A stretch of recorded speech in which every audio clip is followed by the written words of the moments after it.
Today we're here to talk about the Democratic Republic of Congo and the conflict in the eastern province of North Kivu.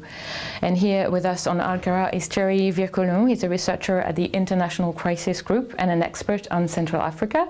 Mr. Vircoulon, thanks for being with us. Hello. First of all, can you help us understand what the M23 represents politically and militarily in this region of the DR Congo? Well, I think the M23 is actually the result of a mutiny that happened in April, a mutiny led by General Bosco Ntaganda. And as a result, the M23 is not really a political movement. It's more a military movement. It doesn't really represent the Congolese Tutsi. It is composed of several, if you look at the leadership, it is composed of several tribes of this region.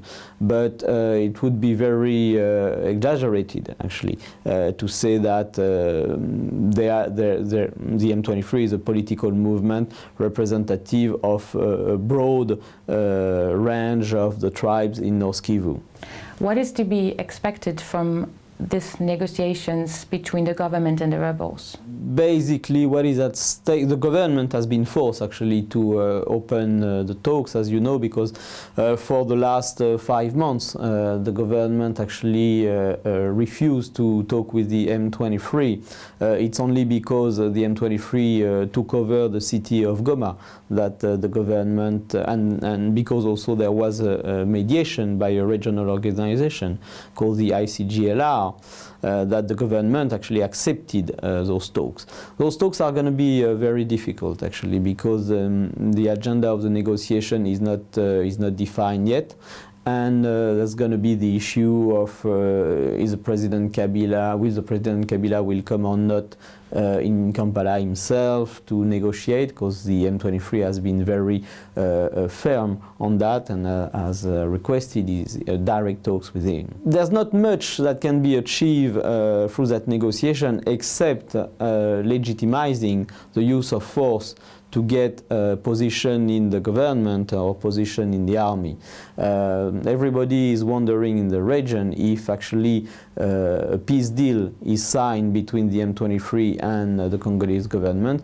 Will this peace deal be different from the one that was signed in 2009 between the CNDP of Laurent Nkunda and the Congolese government?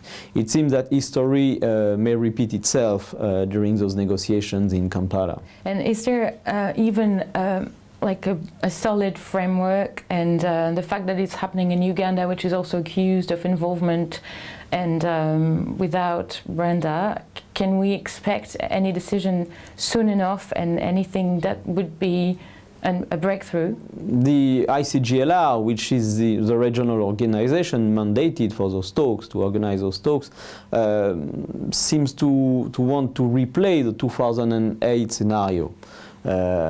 Which means that negotiation between the rebels and the government, a peace deal, and the situation is supposed to calm down in North Kivu.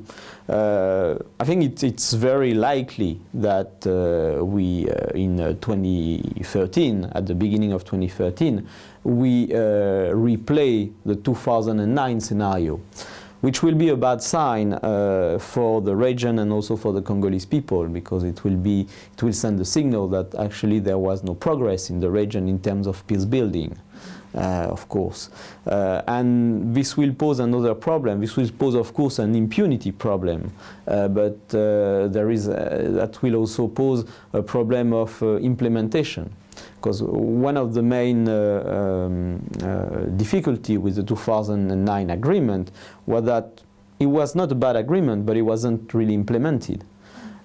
So if we also have a deal in 2013, will it be implemented? That's the question that a lot of stakeholders are asking right now. Mm-hmm. And North Kivu is often the core region of many conflicts, and for that there are many deeper reasons, including the use of minerals and the fights for resources. So can we explain why this could still be recurrent and still lead to further conflicts?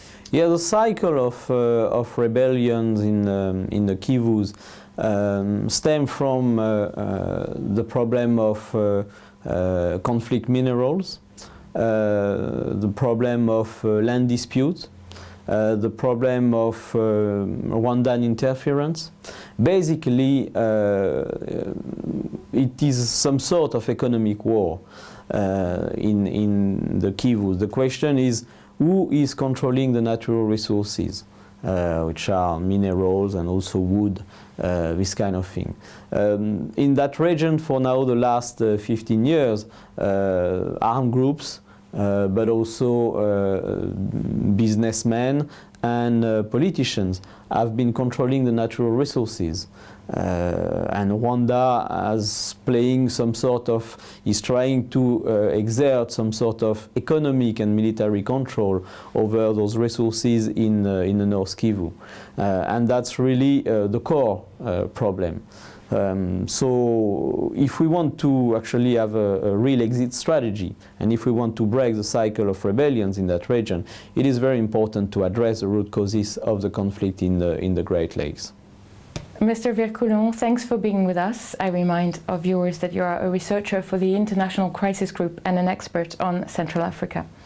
And you can also find this interview again on our website and other reports about the DR Congo at www.alqaratv.net. Thank you all.